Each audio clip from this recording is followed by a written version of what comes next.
श्रवण, सुनना, सुनो और बोलो। बच्चों, कुछ भी बोलने से पहले ध्यानपूर्वक सुनना जरूरी होता है। पाठ 3, परिश्रम का फल। बच्चों, आगे चलकर मैंने आपको शब्दार्थ, प्रश्नोत्तर सब कुछ लिख कर दिया है। पहले पाठ पढ़ लो ध्यान से।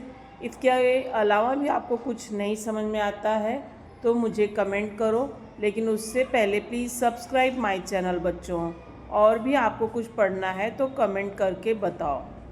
एक बार किसी महापुरुष के पास एक युवक आया और बोला।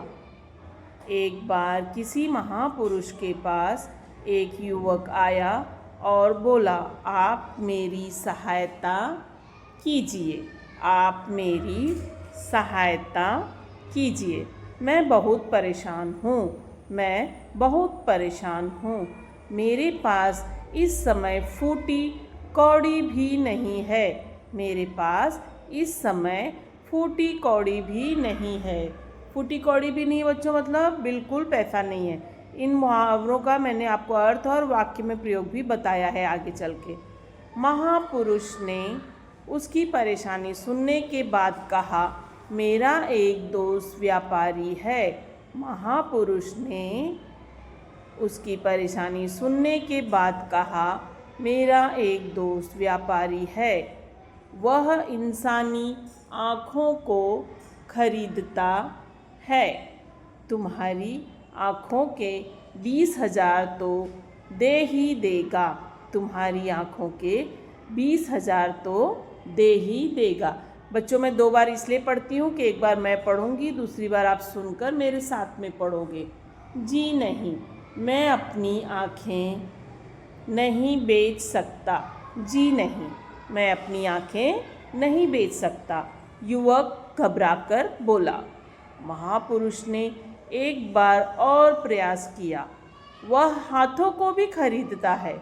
तुम्हारे हाथों की कीमत 15,000 रुपये दे देगा, तुम्हारे हाथों की कीमत 15,000 रुपये दे देगा। युवक ने घबराकर इनकार में सिर हिलाया और बोला, मुझे आपसे यह उम्मीद नहीं थी, मुझे आपसे यह उम्मीद नहीं थी। महापुरुष उसकी नाराजगी से विचलित हुए बिना बोले, मुझे तुम्हारी परेशानी का एहसास है, इसलिए मैं कहता हूँ, तुम्हारे लिए इस तरह का सौदा बहुत अच्छा रहेगा। अगर तुम्हें मालदार बनना है तो 1 लाख रुपए लेकर पूरा शरीर बेच दो। परेशानियों से हमेशा के लिए मुक्ति मिल जाएगी। युवक चीख कर बोला, 1 लाख तो क्या, मैं 1 करोड़ में भी अपना शरीर नहीं बेचूंगा।